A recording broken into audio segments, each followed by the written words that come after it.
The biggest prize this fall, not including the presidential race, is for the U.S. Senate seat in Texas. It's between two-term incumbent Ted Cruz and North Texas Congressman Colin Allred.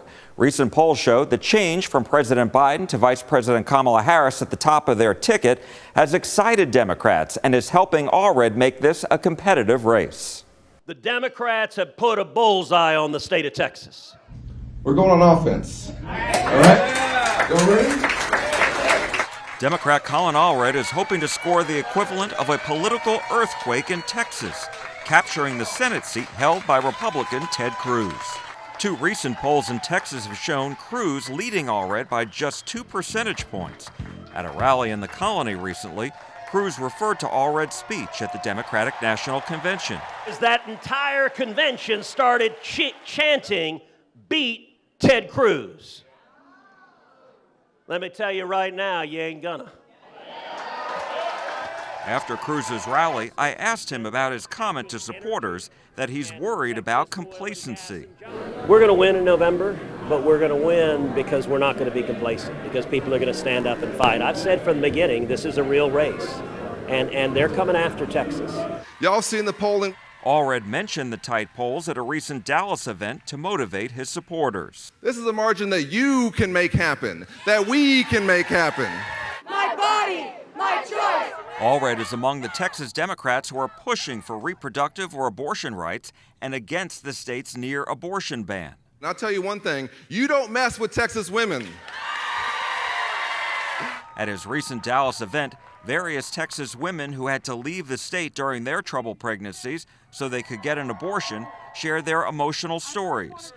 That the state of Texas wanted me to continue a pregnancy where I would have to wait for my baby to die and put my own health at risk. Allred is blaming Cruz for the state's law and for the Supreme Court's decision in 2022 to overturn Roe v. Wade.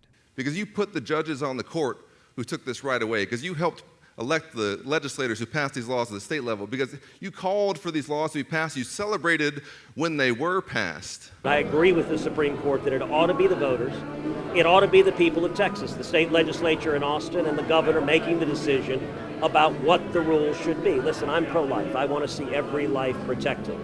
But I also respect the democratic process. Cruz says it's Allred who's radical on this issue because he believes there shouldn't be any limits on abortion. But Allred has said he wants to codify Roe v. Wade into federal law. Revival is coming. For his part, Cruz spends much of his time blasting President Biden and Vice President Harris and all of Democrats' economic records. On out-of-control spending, out-of-control debt, inflation through the roof. Cost of food, cost of electricity, cost of health care, all skyrocketing. My top priority is jobs, jobs, jobs, and it ain't complicated. If you want lots of jobs, you want an environment where small businesses can grow and prosper. While Allred criticizes Cruz for not being bipartisan. Who every chance he gets, when there's a bipartisan bill to help us do something, whether it's build the infrastructure of our state, bringing $35 billion to our state over 5 years, that Mitch McConnell's helping us push through, Ted Cruz opposes it. Whether it's the CHIPS and Science Act, bringing high-tech manufacturing back to our state, which John Cornyn, to his credit, helped us push through, and I vote for, but Ted Cruz votes against it. And then there is border security, which continues to be one of the biggest issues in Texas and across the country, after record numbers of migrants crossed the southern border illegally during the Biden-Harris administration.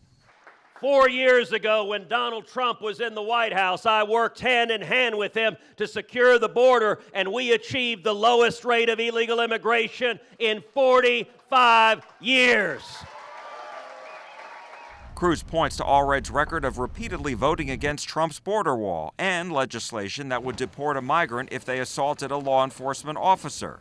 Allred has supported bills to grant permanent resident status for Dreamers, who were illegally brought to the U.S. at a young age by their parents.